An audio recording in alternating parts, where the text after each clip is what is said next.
Hey folks, this is immigration attorney Hassan Abdullah, founder of the American Visa Law Group, and I'm preparing this video to talk about something very important. What can we expect? The Trump administration's immigration agenda. The Trump administration has signaled a dramatic shift in U.S. immigration policy.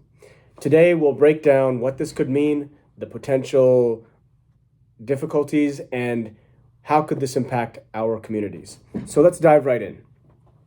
So Donald Trump has pledged that, has talked about what this administration calls the largest deportation operation in American history. That's what he's promising.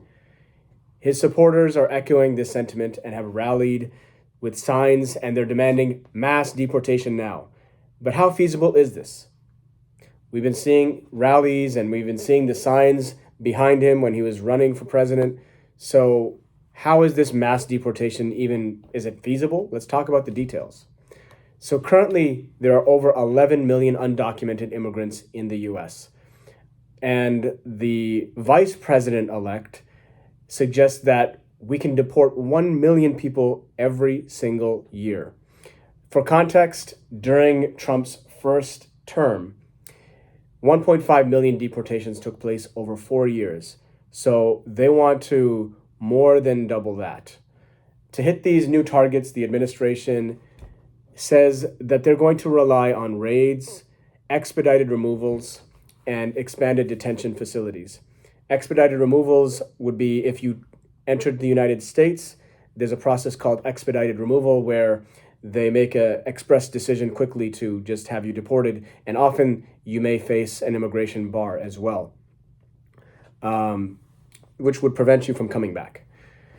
So these operations would require local law enforcement partnerships, which is easier said than done. And some states, however, of course, are already on board, and there's resistance in other states. For example, Arizona recently approved a measure allowing police to enforce immigration laws. And however, raids are also likely to target sanctuary cities. San Francisco comes to mind, that would resist cooperation, and red states that support, and of course, red states, that's the rally point. They're going to support this kind of enforcement. So what we may see would be workplace raids, military-like operations, and even tent cities for housing detainees. It's a scary prospect, but anything is possible. Traditional off-limit locations like schools, churches, hospitals, they could potentially become targets. And advocates are warning that these tactics are aiming to basically instill fear in immigrant communities and potentially pushing people to voluntarily leave.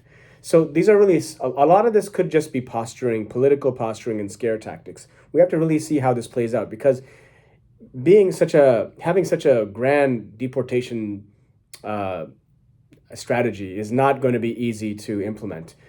The strategy faces significant legal and logistic roadblocks because deportation is a long process. It requires arrests, court proceedings. Immigration court is very bogged down as it is.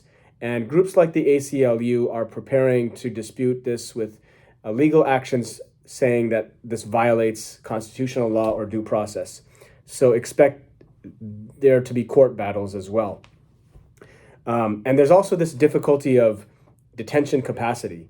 You can only detain so many people, and existing facilities, they cannot handle the proposed number of people the Trump administration or Trump has proposed to be putting into deportation.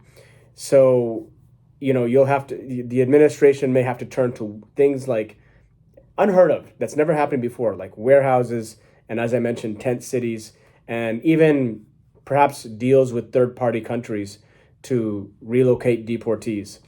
All of this comes with a high economic cost, not only in the implementation, but also it's going to impact industries like the agricultural industry and the construction industry that do rely on immigrant labor. And it makes me wonder if he's really going to enforce this, because, there's going to be deep pockets that are not going to be happy about losing this low-cost labor. So ultimately, this plan is going to test the limits of our legal system. It's going to test those limits of our economy and public tolerance. Critics argue that it's a big overreach and it's going to cause economic harm and community backlash, secondary effects that we can't really understand at first glance.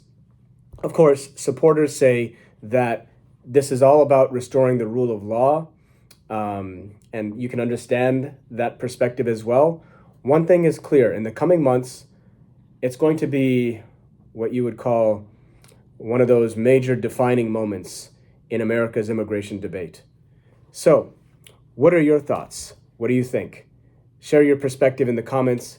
Don't forget to like and subscribe for more in-depth breakdowns of important issues and, of course, legal topics like always. And if you have any questions and need legal assistance on a potential immigration case, visit us online at the American Visa Law Group. Our official website is usavisa.law.com. Thanks for watching, and we'll see you in the next video.